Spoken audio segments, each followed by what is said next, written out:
Olá, sejam todos muito bem-vindos ao Devaneios Filosóficos, o podcast que vai trazer reflexões do nosso dia a dia. O meu nome é Andreone Medrado e esse podcast é um podcast livre, um podcast aberto para discutir coisas que acontecem na sociedade, no cotidiano e que podem ou não afetar a nossa psicologia, a nossa subjetividade e nos ajudar a fazer questionamentos muito mais do que trazer respostas. Então venham comigo, acompanhem aqui nossos episódios e vamos devanear. Você já parou para pensar no tanto de coisas que não são ditas, mas que falam muito sobre nós e sobre a sociedade?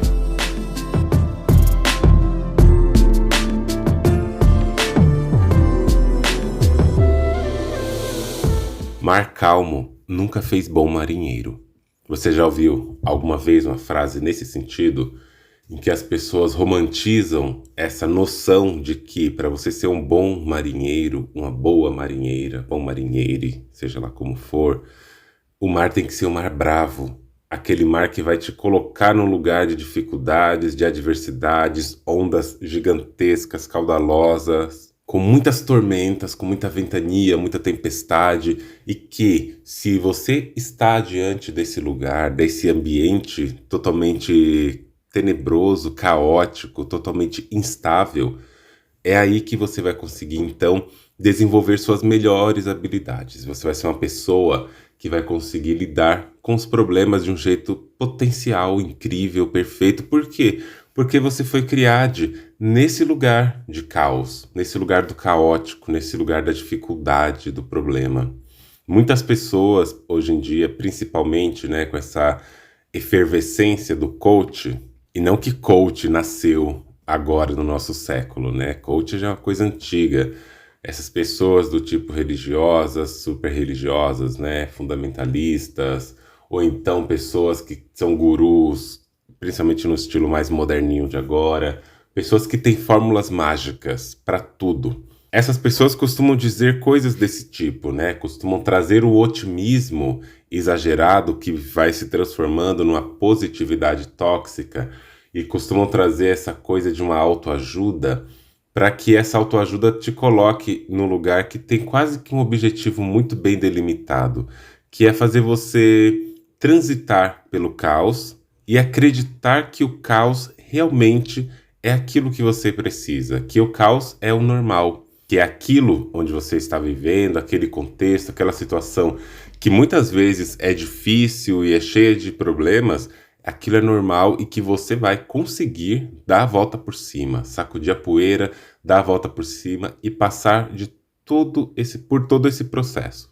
Existe uma narrativa que tenta colocar na cabeça das pessoas, nas nossas cabeças, que a vida é caótica, que amar é um caos, que tudo que a gente vê é imprevisível, que tudo que a gente vive é um problema e que faz parte ter o problema, sem dores, sem ganhos. É como se falasse isso, O que vem fácil, vai fácil. E não que a vida não seja caótica no sentido de ela operar um caos, um acaso. Ela opera na materialidade da coisa, ela opera nesse caos que a gente entende mesmo ser a vida, que ela não é tão previsível. Querer um controle também absoluto das coisas também vai gerar em nós uma turbulência.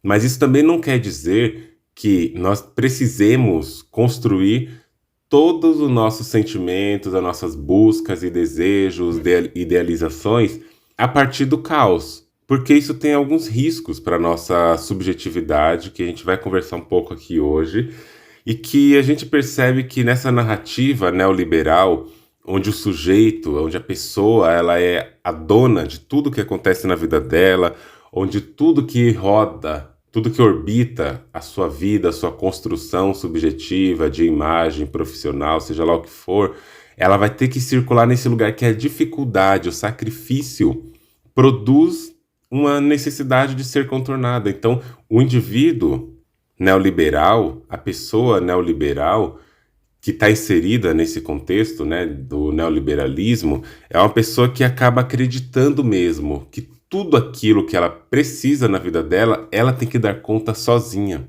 Daí você vê a individualização, o individualismo e todas essas questões que vão colocar no indivíduo, naquela pessoa, aquela ideia de que ela é autossuficiente para tudo. E tem uma frase, né, que pensando nisso tudo me vem na cabeça felicidade. As pessoas transformam a felicidade como um controle de todo esse ambiente onde ela consegue sair desse caos, se transportar para um lugar onde ela atinja de fato uma adequação aos projetos que ela quis. Ela atinge uma estabilidade fictícia, sem sombra de dúvidas, mas que ela busca essa estabilidade. E aí o jogo fica fechado, né? O que tem de melhor do que propor para as pessoas que elas devam buscar a estabilidade, sendo que a vida que ela tá sendo, onde ela está sendo construída é puro caos. Significa que a pessoa vai ficar o tempo inteiro querendo sair de onde ela está para buscar uma felicidade que não existe, já que no neoliberalismo a felicidade ela é um produto, ela não é uma condição realizável, e a pessoa fica nesse movimento, nesse condicionamento para que ela atinja esse projeto de felicidade. E é nessa hora que eu lembro de uma frase daquele livro Admirável Mundo Novo, que eu acho a melhor frase do livro, que ela já está ali logo no comecinho, lá pela página 36, né? E é uma frase que marca bastante e que se encaixa para muitas coisas que a gente pode pensar, inclusive para o tema de hoje, que é vivendo no caos. E a frase diz assim, né? E esse é o segredo da felicidade e da virtude, amarmos o que somos obrigados a fazer. Tal é a finalidade de todo condicionamento, fazer as pessoas amarem o destino social de que não podem escapar. E aí a gente começa a pensar, né? Como que dentro desse destino social, claro que o livro flerta um pouco com certo determinismo, porque é um pouco a narrativa do próprio livro, né? Ali no livro Admirável Mundo Novo, as pessoas são produzidas, no sentido literal da palavra, em castas, desde a fase embrionária até a adulta, elas são produzidas para ocupar determinados lugares sociais. Mas é uma metáfora também para uma sociedade que, embora tenha saído do feudalismo, embora tenha saído de alguns conjuntos de sociedade que eram mais fechados entre si, e hoje a gente está num sistema muito mais globalizado, entenda-se globalização como colonizado também, embora a gente não esteja mais nesse lugar de estamento, que não tem como sair das localizações que a gente vivia, ainda assim a gente vive um sistema que nos coloca nesse movimento de que a gente tem que acreditar e aceitar o que a gente é. É um sistema desigual, né, baseado no capitalismo, e que é um sistema baseado também na desigualdade racial, de gênero, de classe, em que, embora haja uma promessa de saída dos seus lugares, raras são as pessoas que conseguem sair mesmo dos seus lugares de modo efetivo. A maioria da população ainda continua em condições de sobrevivência, não de vivência, e continua em condições precárias. Só que aí a frase volta. Se você tem que trabalhar para comer, se você tem que lidar com o seu caos, se você tem que lidar com essa adversidade que é essa instabilidade emocional, de vida, de família, de recursos, promovida por um sistema de desigualdades, que é o nosso sistema social, e se você está nesse lugar, qual que seria o segredo, então, da felicidade e da virtude? Seria a gente aprender a amar o que a gente tem obrigação de fazer, que é lidar com o caos. A gente tem que lidar com o caos. Só que a gente não precisaria amar isso tudo. Só que quando o sistema neoliberal nos coloca no lugar de amar isso tudo, a gente está atingindo essa fórmula neoliberal da felicidade e da virtude. E assim o condicionamento também vai acontecendo, como diz o próprio livro. O condicionamento vai acontecendo no sentido de que tudo continuando como está, o mundo girando nessa metáfora, né? O mundo neoliberal girando do jeito que ele tem que girar, as coisas vão se manter como estão e cada vez mais desiguais. Então qual que é o segredo? Fazer com que as pessoas amem esse, entre aspas, destino social do qual elas não podem escapar livremente. E aí a coisa tá feita, porque a gente vai aprendendo a lidar com esses problemas, amando os problemas. A gente vai aprendendo a amar a adversidade, a gente vai aprendendo a amar a dificuldade. Cada dia que passa é uma notícia, uma manchete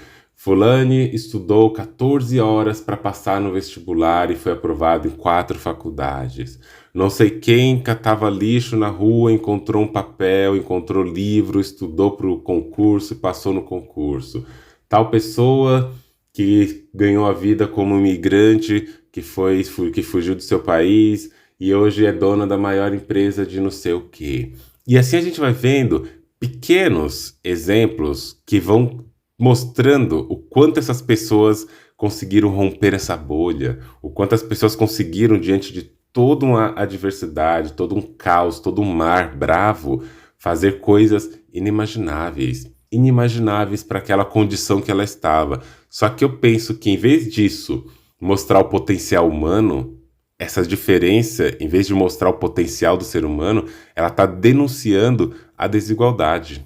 Ela está denunciando que para uma pessoa conseguir certas coisas a partir de certos lugares, ela tem que fazer sacrifícios, ela tem que fazer coisas absurdas. O mundo não está aberto com oportunidades para todas as pessoas. E é nesse lugar que muita gente, principalmente o neoliberalismo coach, que veio emergindo, né, das profundezas desse caldo de lodo, tem feito isso. Tem feito muita gente acreditar que, de fato, quem acredita sempre alcança, que a fé não costuma falhar. Mas aí eu retomo essa ideia de que mar calmo não produz bons marinheiros, também é essa narrativa neoliberal. E o que eu quero dizer com tudo isso aqui, já depois dos nossos 11, 12 minutinhos de fala? Você já reparou que, não sei se é o seu caso também, mas que muitas pessoas aprendem a construir a sua subjetividade, o seu desejo, o seu gosto, o seu afeto em situações tão turbulentas, mas tão turbulentas, que elas não conseguem lidar com ambientes que tenha um pouquinho menos de calmaria.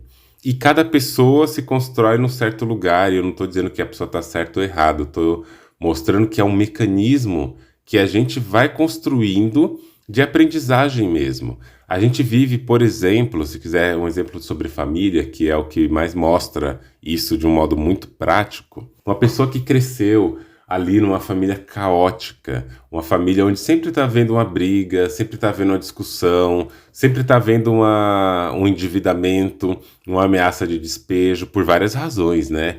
Razões financeiras, materiais, concretas, que não são planejadas pela pessoa, mas que está aí, esse é o cenário.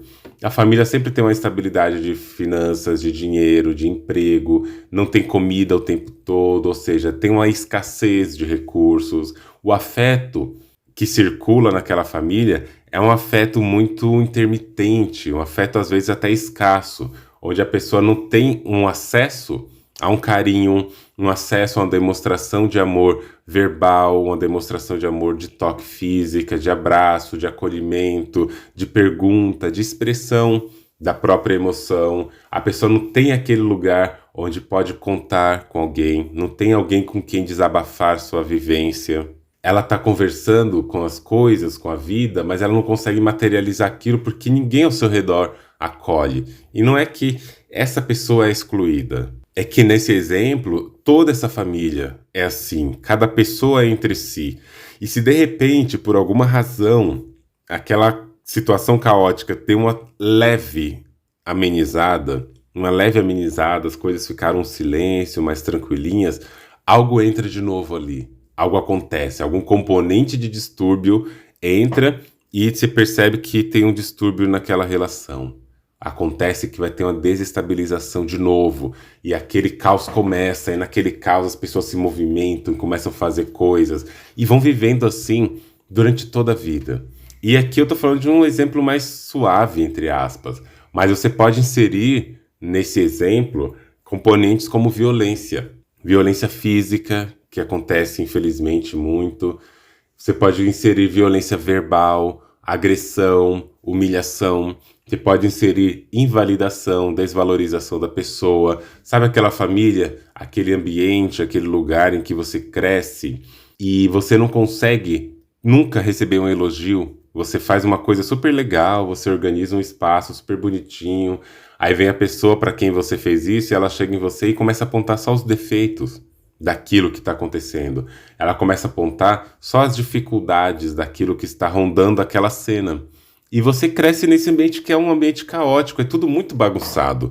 Não tem uma organização afetiva, não tem organização financeira, não tem organização material, às vezes não tem uma organização do ambiente, não tem uma organização de ideias. Só que enquanto você está se desenvolvendo, pensando que você viva isso desde a sua infância, enquanto você está desenvolvendo as suas habilidades cognitivas, enquanto você está dando sentido para a vida, para as coisas que acontecem para você e com você, enquanto você está significando as emoções, você está dando sentido para o que é amor, para o que é medo, para o que é segurança, para o que é confiança, você está dando sentido para o que é acolhimento. E, inclusive, você está dando sentido para o que é viver. Só que você está dando sentido nesses referenciais, nesses lugares caóticos, densos, profundos, confusos e perturbadores muitas das vezes. Qual que é a consequência disso tudo? Uma das consequências pode ser que você vai crescer aprendendo que viver é viver assim, que viver é viver nesse caos. Cenários de tranquilidade, de calmaria, não vão te satisfazer mais. Por exemplo, no campo do afeto, né, do amor, das trocas afetivas, tem pessoas que não conseguem lidar com relacionamentos que não tenham turbulências periódicas, ou quanto mais frequente possível, melhor. A pessoa não consegue ter isso porque se ela vive um amor tranquilo, se ela vive um amor onde ela pode pensar na relação, onde ela pode conversar com quem está ali com ela, onde ela pode se mostrar na sua fragilidade e ela não aprendeu a significar amor naquelas vias, ela pode inclusive achar que não está sendo amada. Ou ela pode achar que não está amando.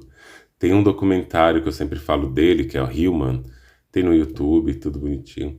E o primeiro episódio, né? O primeiro depoimento que abre esse documentário é de um homem que ele está condenado à prisão perpétua e ele conta como que ele aprendeu a dar sentido ao amor. E ele dizia que o pai dele batia nele com cabos, com fios, e sempre estava batendo nele. Só que o pai dele batia nele e dizia que fazia isso porque o amava.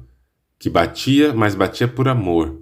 E esse homem, ele cresceu aprendendo que quanto mais a pessoa suportava de dor que ele produzia na pessoa, mais a pessoa o amava e mais a pessoa provava que o amava. Porque foi assim que ele aprendeu. Ele apanhava do pai, apanhava e apanhava, e ele suportava aquilo tudo porque o pai disse que era amor. E ele aprendeu a dar sentido para o amor à medida que a pessoa conseguia suportar a dor que ele provocava.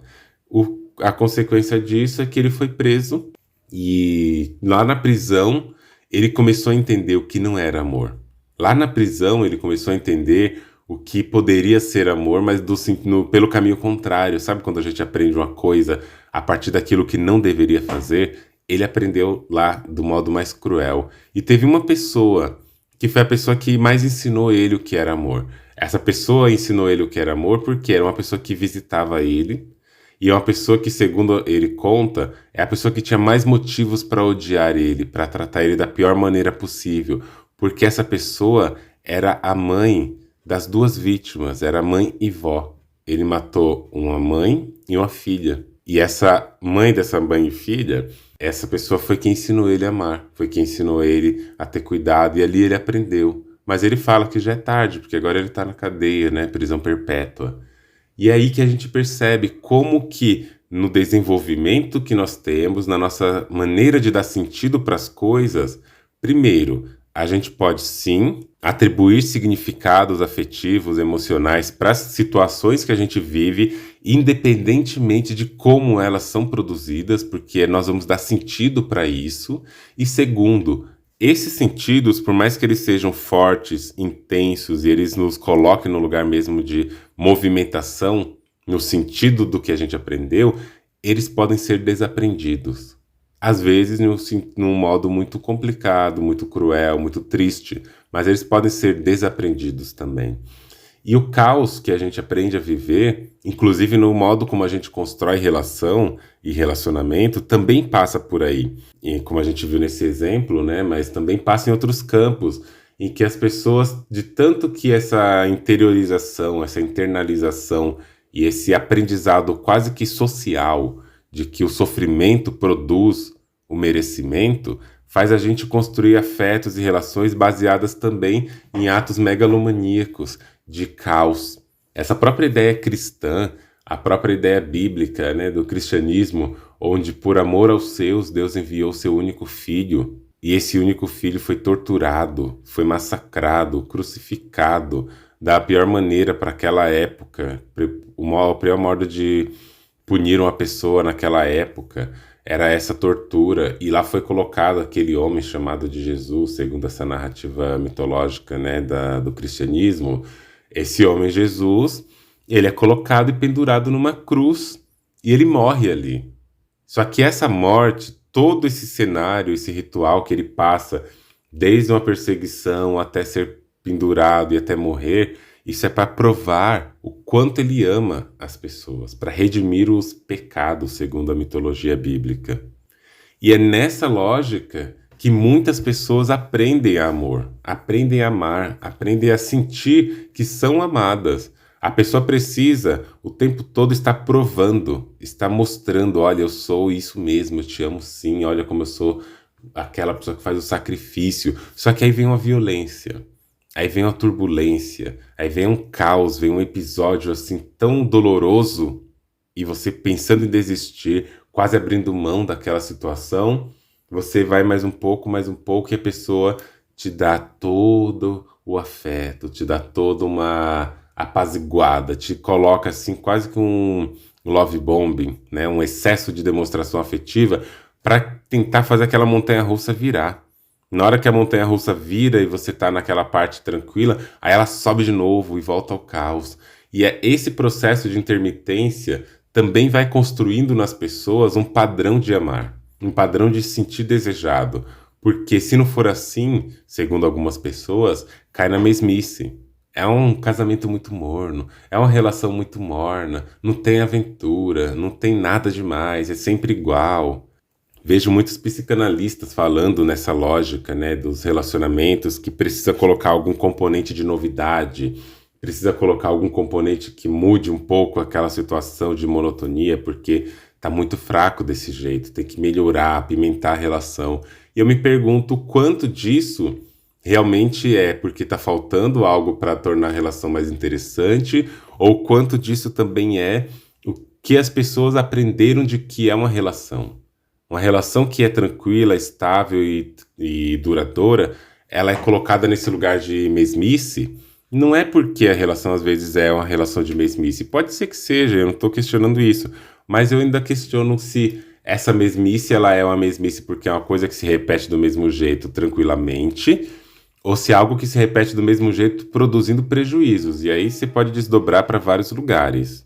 Por exemplo, uma relação onde você está convivendo com pessoas, homens cis, por exemplo, né, que são esses que detêm os privilégios do machismo, a maioria deles, principalmente homem branco, cis, padrão, hétero e tal. Esse tipo de pessoa que vai lá no seu costume de chegar em casa, não contribuir nas atividades da casa, não contribuir nos afazeres domésticos. Eu não falo nem ajudar, porque ajudar não é um verbo que deveria ser usado quando você também compartilha da casa. Você tem que colaborar, de fazer junto, não é ajudar. Mas esse homem tá aí nessa rotina que todo dia vai trabalhar, volta, a companheira às vezes trabalha também, mas ela trabalha, volta e ela vai cuidar de toda a casa e a pessoa fica ali. Isso produz essa rotina. Isso não é, para mim, uma questão de monotonia. Isso é uma questão de machismo, isso é uma questão de falta de colaboração, de companheirismo. Então, fazer outras coisas na relação para apimentar a relação não vai mudar essa questão estrutural do machismo, onde esse homem se beneficia. O que vai mudar esse cenário não é colocar um componente de novidade na relação. O que vai mudar mesmo é essa pessoa se transformar, ela se movimentar, ela parar de fazer coisas em prol do seu benefício machista e heteronormativo e mudar a situação. Só que quando a gente não olha para a questão estrutural e vê de onde vem a causa, qual é o motivo, o que está gerando aqueles comportamentos, aquelas relações, a gente vai tender a olhar para essa lógica do caos, que é onde a gente aprendeu, ou muitas pessoas aprenderam a se reproduzir enquanto indivíduos. E aí o que acontece? tá desse jeito assim, triste, monótono, chato, aí vem um caos, de repente uma briga, de repente um desentendimento, de repente uma situação mal elaborada, uma discussão, uma briga, um monte de coisa, né? E esse monte de coisa, quando entra nesse nível caótico, aí a pessoa conseguiu se conectar ao modo como ela, inclusive, sabe ler a realidade. Porque esse é um outro ponto. Quando a gente se constrói e se desenvolve nesse caos, e quando o caos é a única linguagem que a gente aprendeu, ele também vai ser essa também vai ser a única linguagem que a gente consegue interpretar. A gente só vai conseguir sentir amor, sentir desejo, sentir um monte de coisa quando o caos for a linguagem. Você pode até ouvir uma música e gostar da melodia, mas se você não entende a letra, ela não bate tão batido assim, né? Agora, quando você entende a letra, quando você anda num lugar que as placas estão no idioma que você entende, você consegue se orientar, você consegue mergulhar naquela cena. E é aí que entra essa nossa vivência sobre o caos. É aí que entra essa nossa lógica de vida, de interpretação da realidade a partir do caos, da turbulência, do mar bravo, do sacrifício, do sofrimento. E a gente começa a pensar, poxa, é isso mesmo, né? Acho que realmente tem vida. O problema também é esse. É acreditar que a vida está em movimento, mas que esse movimento necessariamente precisa ser caótico. A vida está em movimento, a vida está acontecendo, a vida está realmente fluindo, nada para, nada é estático, não existe nada que não se transforme com o tempo. Todo mundo, todos mudamos o tempo todo. Só que se a gente está nessa lógica onde o caos produz a significação do nosso desejo, onde o caos produz o sentido que nós damos a um relacionamento, a uma busca, a uma vida, a uma intensidade, a gente começa a não conseguir interpretar nada que não funcione na chave do caos. Quantas pessoas, eu conheço tantas, infelizmente, que não conseguem lidar com a situação tranquila. Uma anedota. Uma certa família foi viajar para a praia. E nessa família, né, sempre construíram esse lugar também baseado no caos, principalmente essa mãe que vem de outras vivências também, muito cheia de faltas, muito cheias de escassez e muito variável. A vivência dessa mulher, dessa mãe no caso, é muito variável, ela sempre teve muitos riscos, muitas perdas e muitas incertezas. E se construiu nesse lugar, de não conseguir lidar com a coisa tranquila. Tudo tem que estar caótico para que ela entenda o sentido da vida. Aí nessa viagem que essa família faz, tava lá essa senhora, essa mãe e as duas filhas dela. E no dia seguinte que chegam de viagem, as duas filhas falam: "Ah, mãe, a gente vai ali na praia", porque foram pra praia, né? Estavam na pousada e queriam ir pra praia. "A gente vai na praia, só que a gente vai tomar café na padaria antes e depois a gente vai." Pois bem, essa família tava lá, as filhas saíram de casa e perguntaram: "Você não quer ir com a gente? Você veio até aqui, você saiu lá do centro de São Paulo para vir até aqui, vamos com a gente na praia."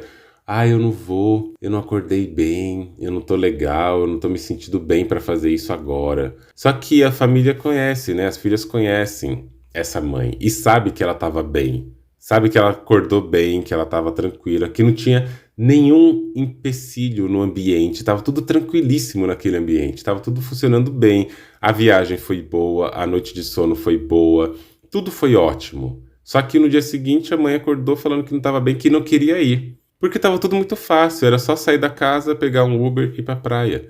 Aí falou: "Não vou, não quero, não vou poder ir agora, não tô legal, não tô bem, eu vou ficar aqui." "Mas você vai ficar aqui sozinha? Você vai ficar aqui sem ninguém?" "É, eu vou ficar aqui sem ninguém, mas eu tô melhor assim." Tudo bem. Qual que seria a lógica esperada? A lógica esperada, pelo que acontece sempre na família, é que as filhas ficassem insistindo, insistindo, até chegar a um ponto de discussão. E nesse ponto de discussão, a mãe se irritasse e falasse: "Ah, então eu vou, porque eu não posso fazer nada que eu quero, tem que ser tudo do jeito que vocês querem, então eu vou assim mesmo", e vai reclamando. Só que as filhas não fizeram isso, né? As filhas saíram, foram lá tomar seu café na padaria, e depois que enquanto estavam tomando café na padaria, essa mãe começou a mandar mensagem e ligar e dizendo na mensagem: "Ah, eu já me arrependi de não ter ido, vocês estão longe? Vocês estão longe? Vocês estão aqui perto? Onde vocês foram? Vocês estão aonde?" E ligava E essas filhas não atenderam, porque já sabia como funcionava, que era esse caos que tinha que ser criado para ela entender a vida. E não fizeram nada com isso. Falaram assim: ah, vamos para a praia, vamos fazer o que a gente tem que fazer lá onde a gente quer fazer. E quando a gente chegar lá, a gente atende, a gente fala com ela. Porque já sabiam que também alimentar esse processo caótico não ia dar nenhum resultado interessante, né? Não ia ser bom para ninguém. Aí depois da padaria foram no mercado, compraram suas bebidas, pegaram o Uber e foram para a praia. Quando chega na praia, aí essa mãe começa a ligar de novo, aí uma das filhas atende e fala que, pois não, mãe, diga. Ah, eu me arrependi de ter ficado, eu queria ter ido, blá blá blá. Você quer um Uber para você vir? Então eu peço um Uber, você vem e desce aqui. Aí fizeram isso, pediram um Uber, aí lá chega essa senhora, toda tranquila, calminha, porque deu certo. Ela não poderia ter simplesmente aceitado o convite e ido para a praia logo cedo, porque não faz parte da vida que ela costuma ter. Não faz parte da ideia que ela tem de fazer a coisa acontecer. Se você fala, vamos para a praia, vamos, e foram. Não é assim. Tem que ter uma turbulência ali para produzir uma sensação de vida. Porque a calmaria dá uma sensação de morte para essa pessoa que só conheceu a vida no caos. Só que aí chega lá na praia, uma das filhas quer entrar na água, era um mar bem agitadinho até, e a mãe começa a entrar em pânico porque a filha não sabe nadar e quer entrar na água, só que a filha vai mesmo assim, né? Acho bom. E eram pessoas maiores de idade, maior de idade, para lá dos seus 28 anos, a filha mais nova, né? E aí a mãe entra nessa loucura de novo, de querer ficar criando caos porque tá mal, porque a filha tá entrando na água e blá blá blá. Aí tudo isso vai desenvolvendo ao longo de toda a viagem. Essa mãe reclamando de absolutamente tudo que acontecia. Só que depois que reclama, depois que faz toda aquela turbulência, aí se acalma e curte. E fica nessa oscilação de caos, curtição, caos, curtição, caos e curtição. A calma, um ambiente menos caótico, representa não um lugar de aconchego, representa perigo. É o tipo de pessoa, essa mãe, que vem dessa tradição também patriarcal, né? Que a mãe sempre faz tudo em casa, sempre tá ali fazendo mil e uma coisas na casa, aquele serviço voluntário que as pessoas acham que não é um serviço voluntário, é um serviço doméstico, que Silvia Federici vai falar que o que chamam de amor é um trabalho não remunerado, e essa pessoa vem construída nesse lugar também. E é a pessoa que aprendeu a servir o tempo todo. E nesse movimento, essa pessoa só se sente útil se ela estiver fazendo tudo para todo mundo o tempo todo. E você, será que você também não é assim? Você tem algum componente desse, de que para você poder se sentir bem, você tem que estar o tempo todo fazendo coisas, agitada, produzindo coisas, um caos, para poder dar sentido para sua vida? Será que você também não aprendeu a dar sentido para sua vida a partir de relações que são caóticas e que ficam nesse processo de montanha-russa, de mar bravo, que ora tá lá em cima, ora tá lá embaixo, que agita, que acalma, e que só se for assim consegue dar um sentido para a existência? Nos relacionamentos, o relacionamento ele precisa ter periodicamente uma fase turbulenta para que você possa sentir que está recebendo amor ou que está amando também. Na sua vida profissional, se não tiver problemas constantes a serem resolvidos, a lidar com isso, você não consegue. E aí entra uma coisa que é bem curiosa, que parece até que algumas pessoas começam a reclamar dessa coisa, dessa situação que elas estão vivendo do caos. Elas começam a olhar e como se elas vissem uma capa, um embrulho para isso tudo e começassem a não gostar disso mesmo, aparentemente. Começam a olhar para todo esse cenário e nesse cenário começam a criticar o cenário. Pensando em questões de família, de casa, de qualquer outra coisa, elas percebem que aquilo não está legal, aparentemente percebem, e reclamam, e falam mal, e falam que assim não dá, desse jeito eu não quero, assim eu não posso. Às vezes até consegue um certo afastamento, mas volta, e reclama, e percebe o problema, e quem está de longe até supõe que a pessoa finalmente entendeu que aquilo está ruim. Só que aí entra o outro golpe. Esse reclamar, esse colocar-se contra, passa a ser uma nova modalidade também do caos. Porque ao reclamar da coisa, a pessoa também se produz, se fixando na ideia de que ela está fazendo algo também agora. Então tudo vai girando em torno desse processo caótico, construindo uma turbulência que a gente vai vendo tanto na clínica quanto nas conversas em família, em amizades, no trabalho, o quanto que as pessoas acabam se acostumando. Elas se acostumam a esse modelo de caos e nesse modelo de caos elas produzem um significado para praticamente tudo. E como que a gente sai desse lugar caótico? Como que a gente sai dessa produção de vida e de afeto, de significados, que é um caos absoluto, para uma outra produção que pode compreender uma tranquilidade, se a tranquilidade vier? Porque eu não estou aqui também falando que a gente tem que ter uma vida calma e tranquila, porque não é a realidade de todo mundo.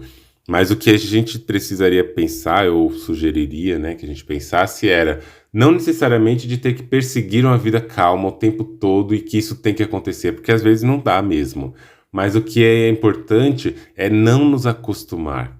Não nos acostumar com esse lugar que é um lugar do caos, enquanto um lugar que tem que acontecer. O caos vai acontecer em algum momento, mas acreditar que ele precisa acontecer, que ele deva acontecer, porque é só assim que a gente dá sentido, vai nos colocar em um sofrimento constante.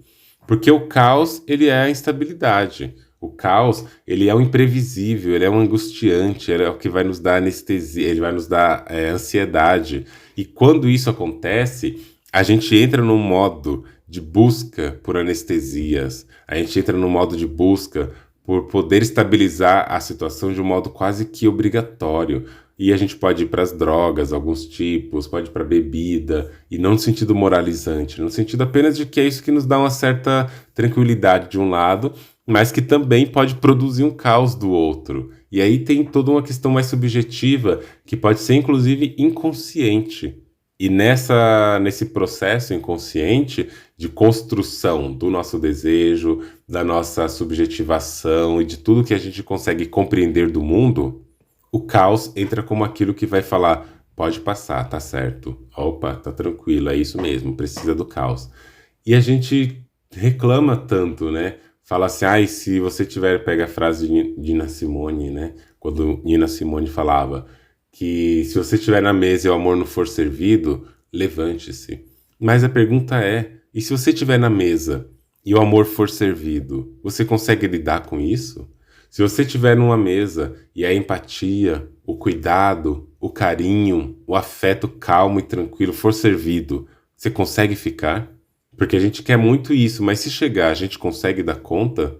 Se chegar aquela relação que nos olha enquanto seres humanos, sendo que a gente sempre criticou as relações que não são profundas, que não nos tratam num lugar de respeito e merecimento, mas sempre na objetificação. Se a gente for tratar como pessoa, como ser humano, a gente consegue ficar ali?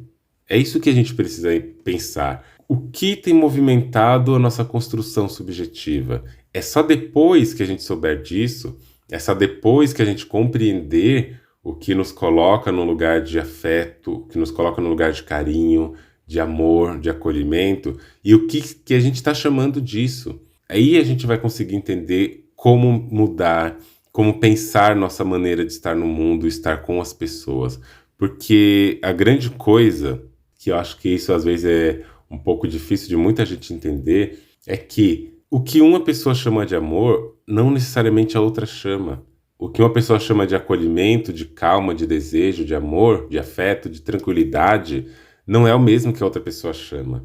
Para quem viveu um mar sempre turbulento desde que nasceu e que sempre conheceu um mar agitado, caudaloso, nervoso, bravo, como diz a frase do ditado, quem só aprendeu isso não vai conseguir achar que isso é um problema necessariamente, porque ela aprendeu desde o começo a lidar com isso, então para ela aquilo é o normal. Então se a calma é um ambiente normal onde você está do jeito que é estável, às vezes essa estabilidade caótica para a pessoa é normal. E ela vai se construindo a partir daí. Para a gente ver como que isso se revela, como que isso se expõe, impacta as relações que a gente está, a gente tem que entender o nosso lugar de construção, entender o lugar das outras pessoas e tentar ver, né, se onde a gente está, a gente realmente gosta de viver o que a gente vive ou se a gente aprendeu a gostar que gosta. Entende? Se a gente aprendeu a lidar com aquilo de um jeito tão profundo que a gente foi negando tantos processos, foi recalcando, né, tantos processos, que a gente apenas acha que aquilo é a vida, aquilo é o viver.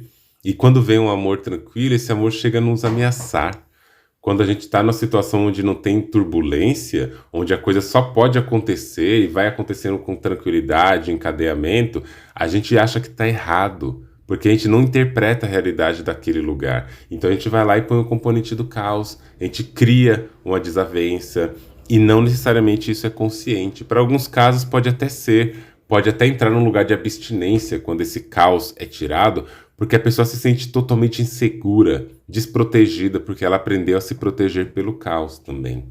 Então, o caos, ele constrói o modo como a gente dá sentido para a relação, mas ele pode deixar de ser construído quando a gente também passa a olhar para outros referenciais. Essa é a coisa também. Que referenciais nós estamos construindo de amor, de família, de desejo, de corpo, de vida, de projeto de vida, de condição de tranquilidade, de relaxamento. Tem gente que fala, eu não consigo relaxar. Eu não imagino a minha vida sem trabalhar, eu não consigo ficar sem trabalhar. Eu adoro trabalhar. Você adora ou você se convenceu de que você adora? Porque se você se convenceu disso, como a gente viu no começo, você achou o segredo dessa falsa felicidade, dessa falsa busca.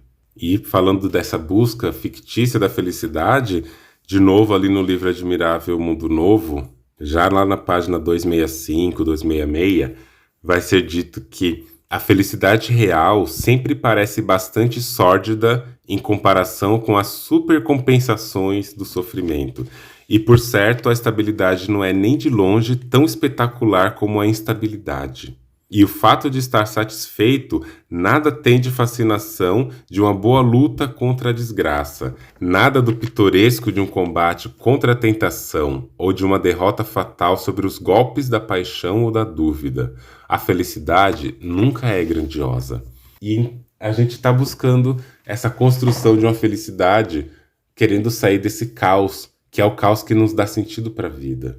Então vamos pensar, vamos refletir como a gente tem construído nosso desejo, nosso afeto, nosso lugar de gosto, nosso lugar de funcionamento. Porque às vezes a gente está fugindo do caos, está tentando fugir do caos, mas na verdade a gente só está reproduzindo o mesmo caos que dá sentido para a nossa vida, porque se ele desaparecer agora, a gente não sabe o que fazer. E o que você faz na sua vida quando está tudo tranquilo? Quais são suas dúvidas? Qual é o seu medo? Qual é o seu receio, o seu ressentimento de viver uma vida onde às vezes alguma coisa pode estar tranquila e que nunca foi tranquila? Você aceita ou você duvida? Você já parou para pensar? É isso por hoje, pessoal. Espero que vocês tenham gostado desse episódio. Lembrando que vocês podem seguir o meu perfil no Instagram, andreone.medrado, e você também pode seguir no Twitter, que tá andre1medrado.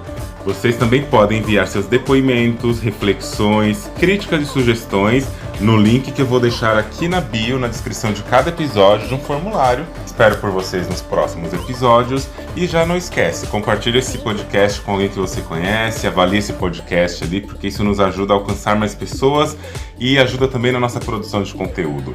Vejo vocês em breve e um grande beijo e até mais. Você já parou para pensar?